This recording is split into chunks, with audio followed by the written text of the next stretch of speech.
Ishirahamwe gishinzwe kurwanya ikimenyane n'akamwana mu Burundi gashima ingene amahoro n'umutekano byifashe mu gihugu cyose cy'u Burundi. Tugashima kandi n'ingene agateka kazina muntu kifashe mu gihugu. Ishirahamwe Foricone F gashima kandi itahuka ry'impunzi, igashima n'ingene izo mpunzi zakirwa. Bikerekana ko inzego z'igihugu zitayeho agateka k'abatahuka mbere n'imiryango yabo. Naho tuvuga ko ibintu byifashe neza, ishirahamwe gishinzwe kurwanya ikimenyane n'akamwana mu Burundi rirajwe ishinga n'iduga ry'ibiciro by'ibifungurwa na cyane ibyankenerwa mu buzima bwa misi yose.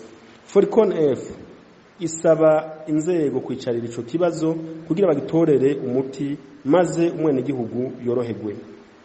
Iruhande y'iduga ry'ibiciro by'ibyankenerwa na cyane ibifungurwa, biraboneka kandi ko hari ikena ry'igitoro mu gihugu bigatuma ibintu byunyuka mu gisagara ca Bujumbura, mu gihe amakinga, amamoto n'amatukutuku yakuwe mu bibanza bimwe bimwe by'igisagara akaba adashobora kuhashika.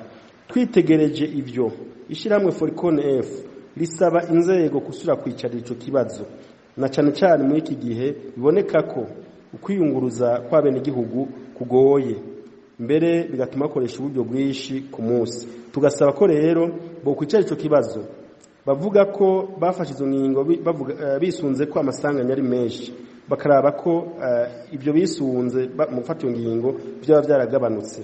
Ari nacyo tuba dusaba ko bafata ingingo zotuma abo bantu basubira gukorera mu bibanza aho bakoreramwe, hama bakaraba ko bisubiyeko.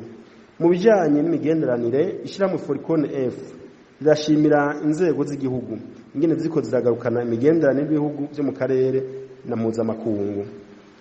Ariko kandi ishiramwe Foricone F riraraje ushinga n'umutekano muke urangwa mu buseruko bw'intwaro iharanira demokarasi ya Kongo. Mbere tukaba dufatiyeho kano karyo kugira dushimire inzego z'igihugu hamwe n'inzego zo kwivuna basi zagiye kugarukana amahoro mu gihugu kibanyi ca Kongo. Ishiramwe Foricone F rihamagarira abarundi bose kubandanya babumbatiye amahoro n'umutekano no gukorera hamwe, na cyane dufatiye ku civugo cyane cyubahiro mukuru w'igihugu kitubwira ko turi kumwe twese bishoboka.